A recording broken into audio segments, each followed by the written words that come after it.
La colección de Carlos Godoy. Agustín nació mal. Era un parto de rutina, pero se le enredó el cordón umbilical en el cuello y tuvieron que operar de urgencia. El obstetra decía que si hubieran operado desde un principio, seguramente el niño no habría nacido con parálisis cerebral. Sin embargo, con el pasar de los días en la incubadora y encefalograma tras encefalograma, observaron que en realidad había una creciente actividad que llegó a su tope con el cerebro funcionando a un 60%. Eso fue suficiente para que le dieran a Nora la buena noticia de que Agustín padecería una discapacidad leve y no total como esperaba. Nora pidió más explicaciones y la pediatra le respondió que podría afrontar los mismos desafíos de cualquier persona normal, aunque con el doble de esfuerzo. Así es que Agustín terminó la secundaria en una escuela técnica y después ingresó como pasante en la fábrica de autopartes Fiat, donde, con la ayuda de unos papeles que consiguió su madre en el Ministerio de Trabajo, quedó en planta permanente. Los sueños idealistas que Nora construyó en su juventud, el hijo levemente discapacitado se los aplacó con un abanico de necesidades. Durante su primera infancia se la pasaron en hospitales públicos, sacando turnos para especialistas, rodeados de estudiantes excitados por apoyar su estetoscopio en el cuerpo del niño. Había que levantarse en la oscuridad, cargarlo en colectivos hasta nosocomios lejanos pero gratuitos, para hacerse con un bono de la cooperadora y asegurarse así uno de los 20 números que se daban por día. Para Agustín, la vida en el hospital le era indiferente. No le molestaban los pinchazos, ni las paletas de madera que le apoyaban en la glotis. No le molestaba que lo vieran desnudo, ni recostarse sobre superficies artificiales y heladas. La que padecía todo eso era Nora. Una fonoaudióloga que la notó afligida le aconsejó un ejercicio que les recomendaba a todos los padres que veían a sus hijos como una carga que los distanciaba de la realidad. Le propuso que se consiguiera una cámara de fotos y fotografiara durante los momentos especiales. Nora obedeció sin cuestionamientos y se compró una cámara compacta en la estación terminal de ómnibus. Empezó el primer rollo en un paseo por la plaza y lo terminó esa misma noche mientras bañaba a Agustín. Guardó la cámara en un cajón y no la sacó nunca más. Cuando Agustín superó la edad máxima, impuesta por los hospitales de niños, Nora debió solicitar en el Ministerio de Salud una autorización para que lo siguieran atendiendo, alegando que ya tenía médicos de cabecera en esa institución. Con la ayuda de pediatras, terapeutas, fonoaudiólogos, psicopedagogos, ortopedistas, médicos clínicos, traumatólogos y otorrinolaringólogos, Agustín logró entrar al complejo sistema de la escuela pública y hasta incluso llegó a tener amigos que lo invitaban a merendar y jugar en sus casas. Solía ir todos los jueves a la casa de Juan. La madre los esperaba con pasta frola y mate cocido con leche, servido en una mesa redonda con mantel a cuadros. Los padres de Juan eran catequistas en la parroquia del barrio. Cuando terminaban la merienda iban a jugar al cuarto. Había figuras religiosas de juguete, rompecabezas con escenas de la vida de Jesús y libros con partes de los evangelios adaptados para niños. Dejó de ir cuando el padre de Juan abandonó la familia por una de las docentes de la escuela y Nora no le permitió continuar con sus visitas. Un mediodía Nora llegó del trabajo con una pizza que compró en el camino y notó el departamento muy silencioso. Habitualmente la radio o la televisión estaban encendidas. Apoyó la pizza en la mesa, revisó en la cocina, en las habitaciones y cuando abrió la puerta del baño lo encontró masturbándose con una de sus bombachas sucias en la nariz.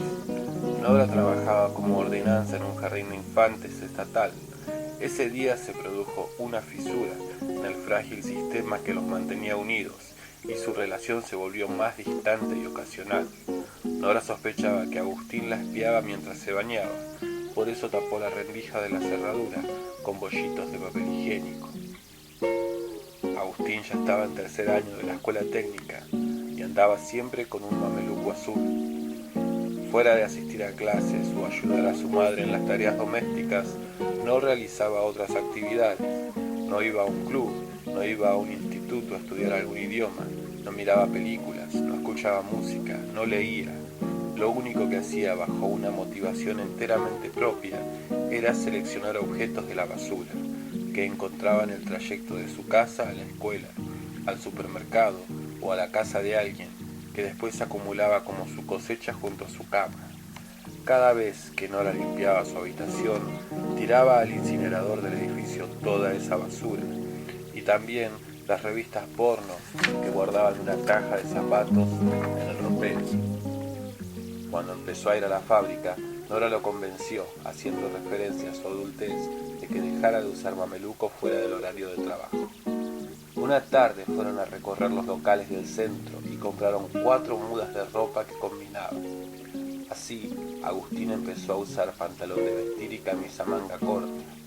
Pese a su nueva indumentaria y a su nueva vida como trabajador, no dejó de seleccionar objetos de la basura, que ya no eran de la calle, sino de la fábrica de autopartes.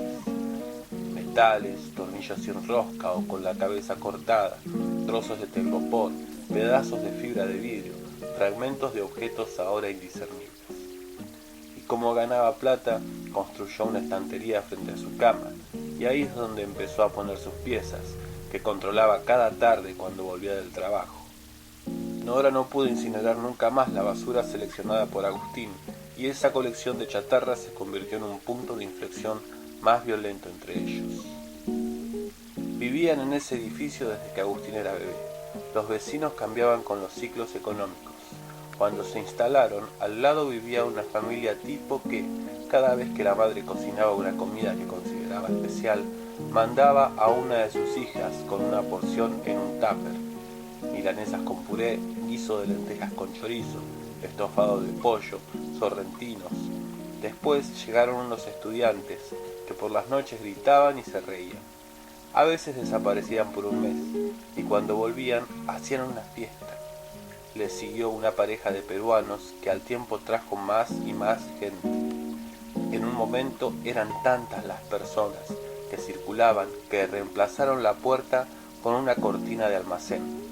Los domingos eran difíciles. Al mediodía empezaban con la cumbia y la cerveza hasta la madrugada. Y como Nora nunca se animó a pedirles que bajaran la música, los lunes no podía levantarse del sueño. A veces iba a trabajar igual. Otras llamaba al jardín de infantes para avisar que había tenido una recaída y se levantaba después del mediodía. Era como empezar la semana con un paro docente. Uno de esos lunes que se quedó en la cama, escuchó que Agustín salía para la fábrica y siguió durmiendo. Los sonidos de Agustín a la mañana constaban de 3 movimientos: la descarga del inodoro, el fondo de la pava en el fuego y la llave girando en la cerradura. La despertó el teléfono, pero no llegó a atender. Aprovechó que ya se había levantado y fue a la cocina a preparar un café. Notó que Agustín no había lavado la taza del desayuno, ni había limpiado las migas de la mesa. Volvió a sonar el teléfono. En el tubo, un tal suboficial Molina le preguntó si era Nora Barrio Nuevo y si era familiar de Agustín Barrio Nuevo. Después le dijo que estaba muerto, que tenía que pasar por la morgue a reconocer el cuerpo, que lo habían asaltado a la mañana en la parada del colectivo, que estaban buscando a los sospechosos, que era cuestión de días para que diesen con ellos. A partir de entonces, Nora, todas las mañanas camino a la escuela, pasaba por la seccional policial y preguntaba por novedades. Los policías en un principio la trataron con atención y respeto, después le pedían que tomara asiento. Nora se quedaba leyendo los afiches, sujetados con chinches en los machimbres de madera, que tenían indicaciones para detectar un drogadicto en la familia o para denunciar casos de violencia doméstica. Miraba su reloj, se hacían las 7 menos cuarto y se iba. Los de la fábrica de autopartes le mandaron un ramo de flores a su casa y y una corona al velorio. Al ramo lo llevó personalmente uno de los delegados sindicales con los que Nora había firmado un convenio para que Agustín entrara a la fábrica. Le dejó con el ramo unos papeles que debía completar para cobrar el seguro y su tarjeta personal para que lo llamara si necesitaba algo. Después de ir durante un mes todos los días a la seccional, un comisario inspector la hizo pasar a su oficina. Le acomodó la silla para que se sentara, dio la vuelta al escritorio y se sentó él. Le dijo que en realidad ellos serían los últimos en saber las novedades, que lo mejor sería que fuera a la central de policía. Allí es donde llevan el día a día de las investigaciones. Nora pidió permiso en el trabajo para entrar una hora más tarde y empezó a ir a la central de policía. Después de insistir una semana y no pasar de los recepcionistas, un agente de la policía judicial la atendió. Atravesó un detector de metales, le sacaron una foto y le dieron una tarjeta de identificación que le colgaron del cuello. La acompañaron hasta una oficina que tenían marcada una enorme fotografía del gobernador entre las de dos policías con uniforme de gala. Se sentó y unos minutos después entró un hombre de traje. Tenía grandes ojeras y un fuerte olor a tabaco. Le dijo que estaban haciendo todo lo posible por encontrar a los malvivientes. Usó varias veces la palabra malvivientes y que lo mejor que podría hacer era quedarse tranquila en su casa, leer, hacer un viaje cuando cobrara el dinero de la aseguradora y dejar todo en manos de la policía, que sabía perfectamente cómo actuar en estos casos. Finalmente, mientras la acompañaba a la puerta, le dijo que no era necesario que volviera. Ellos le avisarían sobre cualquier avance. Durante los días siguientes, volvió a entrar al trabajo en su horario habitual y lloró esporádicamente en cualquier situación. No le venían a la cabeza pensamientos ni imágenes, simplemente lloraba y no lo podía controlar. Lavó la ropa de Agustín, que estaba en el canasto de la ropa sucia, ordenó su habitación y pasó el plumero por los estantes en los que acomodaba la basura que juntaba en la fábrica. Había pedazos de alambre, casquillos de balas, roldanas, engranajes, válvulas. Como en la fábrica sabían que él juntaba los sobrantes que cortaban las máquinas, a veces le guardaban, medio en broma, medio en serio, algunas chatarras que tuvieran formas extrañas. Después de limpiar, se sentó en el living con un jarro de café para leer la fotocopia del informe forense que le habían alcanzado. Pensó que si tuviera portarretratos con fotos de él, seguramente los escondería, pero por suerte no tenía ninguno. El informe forense decía que había muerto desangrado, producto de una herida en el cuello y un posterior shock hipovolémico. Las descripciones continuaban, pero no pudo seguir. Cada frase venía acompañada de la construcción de una imagen mental. Esa noche tuvo pesadillas. Soñó que una presencia la perseguía y la quería matar. Al día siguiente, Nora llamó por teléfono desde el jardín de infantes al delegado que le había traído las flores, porque no se le ocurrió ninguna otra persona a quien pedirle ayuda. El delegado fue esa misma tarde a tomar un café a su casa. Hacía frío y entró pidiendo permiso y refregándose las manos. Nora le alcanzó el informe forense y le contó que había ido a la seccional y a la central de policía y que no había conseguido respuesta. El delegado le dijo que juntara la mayor cantidad de amigas y conocidos del barrio, que él iba a buscar a los muchachos de la fábrica y que iban a hacer una movilización para pedir el esclarecimiento del caso, siempre y cuando ella estuviese de acuerdo. Nora dijo que sí. No conocía mucha gente en el barrio. A la peluquera que se llamaba Irma y a la madre de un compañero de la escuela de Agustín. Buscó gente en el jardín y consiguió a Laura, otra ordenanza, a Juan, uno de los porteros de la mañana, y a Cristina, una preceptora. Eran 5. Lo llamó al delegado y le dijo que estaba bien, que él tenía cerca de 15 muchachos y que irían a su casa y de ahí caminarían en bloque a la seccional. Nora compró sándwiches de miga y gaseosas para esperar a los empleados de la fábrica. Estaba con la peluquera, la ordenanza, el portero. La madre del compañero de escuela de Agustín había avisado que al final no podía ir, y de la preceptora no se sabía nada. Había hecho unas pancartas con cartulina y témpera que decían: "Queremos justicia o cárcel a los culpables", y otras con una foto carnet de Agustín ampliada 500 veces. Cuando llegaron los muchachos de la fábrica, se devoraron los sándwiches en minutos. Tenían banderas enrolladas y redoblantes. El delegado llamó desde su celular a la policía y a la prensa. Cuando llegó el patrullero que los iba a escoltar, salieron. Nora iba adelante junto con el delegado. Llevaban las pancartas en alto y cantaban "Queremos justicia, queremos justicia". Atrás, los redoblantes hacían ritmos acompasados y los demás aplaudían. De vez en cuando tiraban una bomba de estruendo. Cuando llegaron a la seccional, había un cordón de policías antidisturbios, con cascos y escudos cubriendo la entrada. Estaban esperando algunos medios de televisión y radio. Las cámaras filmaron cuando el delegado pidió al jefe del operativo hablar con el comisario inspector de la seccional. A los 15 minutos salió un hombre morocho y calvo, de baja estatura, con saco de vestir y jeans. No era con el que había hablado Nora. El delegado le dio la mano y, también frente de las cámaras, le entregó un documento que era un petitorio del esclarecimiento del hecho, firmado por las 20 personas presentes en la marcha. Nora habló al micrófono, mientras la cámara hacía tomas de los empleados de la fábrica y de la pancarta que tenía la foto carnet de Agustín. "Quiero saber quién mató a mi hijo. Quiero que los asesinos se pudran en la cárcel". Agustín era una persona hermosa. Tenía problemas de discapacidad, pero eso no le impidió terminar sus estudios y trabajar. Era muy trabajador. Quiero que la policía me dé una respuesta. Si no es en la seccional, será en la central de policía o en el ministerio. Yo quiero una respuesta.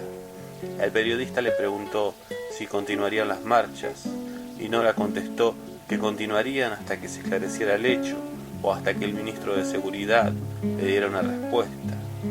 Al día siguiente, la felicitaron en el jardín, y varias personas le dijeron que contara con ellos para la próxima. Nora le pidió a uno de los profesores de computación si le podía hacer algunos afiches para convocar a la marcha del jueves siguiente. El profesor la hizo pasar al aula. Se sentaron frente a una computadora y escribió en un Word con letras gigantes lo que Nora le dictaba. "El jueves que viene nos juntamos en la Plaza San Martín para reclamar justicia por el asesinato de Agustín Barrio Nuevo. Vamos a marchar hasta la central de policía. Por horario de más información, preguntar por Nora, la auxiliar en la dirección". Después mandó imprimir 30 copias en hojas A4 y se las dio. Esa tarde Nora tuvo 2 llamados, uno del diario local para pedirle una entrevista en su casa, el otro de la directora turno tarde del jardín para decirle que no volviera a pegar afiches para convocar a marchas, porque el jardín de infantes no era un ámbito de publicidad política. Nora le respondió: "Pero mataron a mi hijo". La directora se quedó en silencio unos segundos y después le dijo que no era la forma y que había tenido que mandar a los ordenanzas de la tarde a que sacaran todas las hojas que había pegadas en los pasillos, en el hall de entrada y en la sala de docentes. El periodista del diario llegó acompañado de un fotógrafo 20 minutos después de la hora acordada. Nora los recibió con café y pepas con dulce de membrillo. El periodista le dijo: "Cuénteme todo desde el principio", y Nora contó todo. Después, el fotógrafo hizo un par de tomas de Nora sosteniendo una pancarta con la foto de Agustín y de su habitación deshabitada, con la cama tendida y una colcha a cuadros de pana doblada a los pies. La nota ocupó media página en los policiales y en la verdulería y en el supermercado. La reconocieron y se le acercaron. Nora los invitó a la próxima marcha y les pidió sus teléfonos. También los peruanos de al lado le golpearon la puerta y se ofrecieron para marchar. El delegado pasó por su casa a la noche, llevó 2 botellas de cerveza y una pizza. Te voy a contar cuál es el plan de lucha que estuve pensando, le dijo. Los medios recibieron bastante bien la noticia, así que vamos a aprovechar un poco eso. Vamos a hacer una movilización más silenciosa, sin redoblantes, sin bombas de estruendo, y la vamos a hacer a la noche. Nora escuchaba en silencio mientras comía pizza y hacía un repaso mental de lo que el delegado le decía. El próximo jueves harían una nueva movilización a la central de policía para entregar el mismo petitorio que habían entregado en la seccional. Si seguían sin dar una respuesta concreta sobre el avance de la investigación, de lo que los medios habían empezado a llamar como caso Barrio Nuevo, el jueves siguiente se movilizarían al Ministerio de Seguridad. El delegado le dijo que había juntado más compañeros y que para la marcha al ministerio seguro juntaba más, pero que esa sería la última en la que podría contar con el apoyo del sindicato de metalúrgicos, porque le dijeron de arriba que la cortara.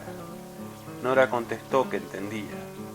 Cuando terminaron la pizza, el delegado se levantó y se excusó que se le hacía tarde para una reunión.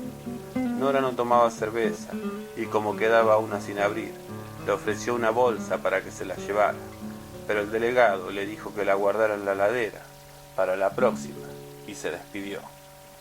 Mientras levantaba los platos, pensó que a partir de ese momento diría movilización y dejaría de decir marcha.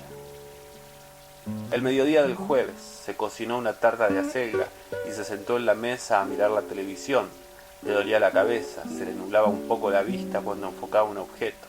Se recostó en el sillón y vio que en los 3 noticieros locales hablaban del caso Barrio Nuevo. La policía había realizado allanamientos en villas de emergencia.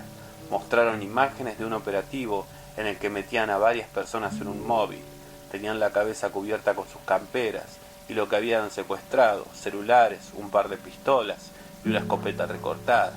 Estaba acomodado simétricamente alrededor de una impresión del escudo de la policía de la provincia sobre una mesa. Había encargado en una fotocopia del barrio más ampliaciones de la fotocarnet de Agustín y unas copias de un panfleto que había escrito con la ayuda del profesor de computación. El panfleto decía lo siguiente: el pasado 24 de abril me llamaron por teléfono para avisarme que habían matado a mi hijo. Agustín nació con un pequeño daño cerebral que le impidió hablar. Le costó mucho trabajo poder darse a entender y hablar, y a veces era un poquito infantil en ciertas cosas. Lo mataron para robarle 200 pesos que tenía encima para pagar el teléfono y el gas, porque él nunca salía con mucha plata. Trabajaba en Fiat y sus compañeros siempre lo recuerdan con una sonrisa. Ni la policía ni el ministerio dio información sobre el avance del caso. No hay culpables. Nada me va a devolver a mi hijo, pero pido que se haga justicia en nombre de todas las madres y de todos los hijos para que todos podamos dormir tranquilos. Nora, Barrio Nuevo. Nora juntó a 20 personas, el delegado, a unos 50 trabajadores que llevaban grandes banderas con las siglas del sindicato, esta vez sin redoblantes ni bombas de estruendo.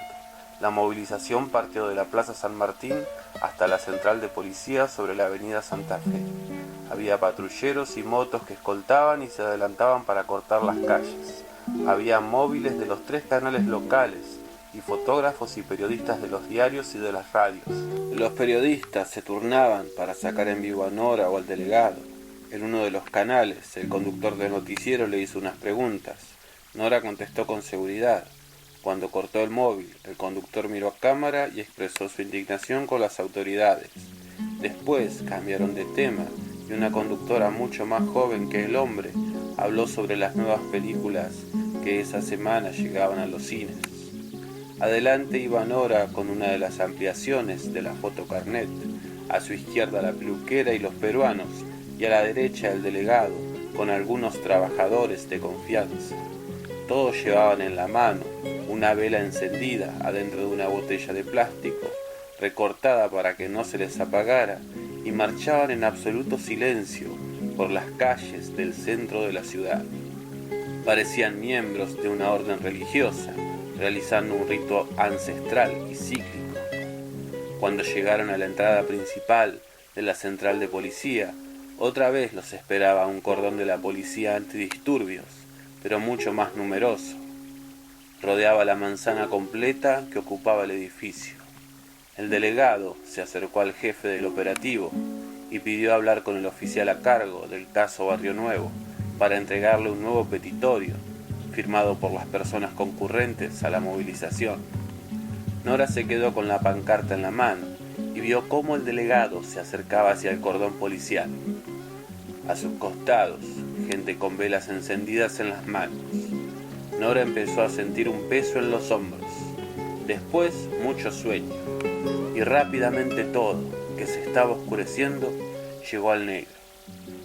Irma, la peluquera, le dijo que se había desmayado y que la habían traído hasta su casa en el auto del delegado.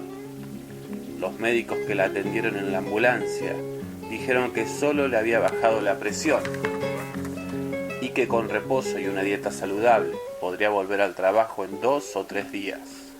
Le dijo también que los policías habían recibido la carta y prometieron entregársela a las autoridades, y que después del desmayo la movilización se diluyó. Nora escuchó todo con un manto de relatividad. Le llegaban los sonidos como si estuviera bajo el agua, y se volvió a dormir. Cuando se despertó, estaba sola. Se dio un baño y puso agua para un café. Prendió la televisión y en los noticieros de las 12 de la noche mostraban imágenes de la gente marchando con las velas, del cordón policial que rodeaba la central de policía y de ella cargada en brazos de unos trabajadores de la empresa que la llevaban hasta las ambulancias. Cambió los otros canales, pero no pasaron nada o ya habían pasado la movilización. Apagó la tele y sintonizó una radio en la que sonaban clásicos de los 80. Después fue hasta la heladera y vio la cerveza que había dejado el delegado. Le pasó el dedo y dibujó una línea, limpiando la transpiración. Decidió probarla y guardó el café para la mañana. Se sirvió en un vaso y le dio un trago. Le pareció muy amarga. Le agregó un chorro de jugo sin diluir y se volvió mucho más tolerable. Con el vaso en la mano fue al cuarto de Agustín, encendió la luz y se sentó en la cama. Miró los pósters de karatecas y actrices semidesnudas colgados sobre la estantería con la colección de basura. Recordó que de joven quería ser pintor. Lo había decidido después de ver una película en la que una mujer se hacía famosa por pintar cuadros controversiales. Se acercó a los anaqueles. Había una batería de celular, un servilletero oxidado, el mango de un tenedor. Apoyó el vaso en el piso y se sentó para mirar más abajo. Al fondo del último estante encontró la cámara compacta que había comprado cuando Agustín era un bebé. Se preguntó si todavía podría revelar las fotos y se la guardó en el bolsillo del saco, prometiéndose llevarla después del trabajo a un local de revelado. Al sacar la cámara descubrió una dentadura postiza que estaba oculta. Le llamó la atención, la agarró y al verla de cerca notó que era una dentadura que de la nada, un día, se le había perdido cuando Agustín era chiquito. Había revuelto toda la casa y no hubo caso. No se encontraba por ningún lado. Se sacó su dentadura actual y se la probó. Efectivamente, era esa. Le calzaba mejor que la nueva. Se la dejó puesta y fue a servirse un vaso más.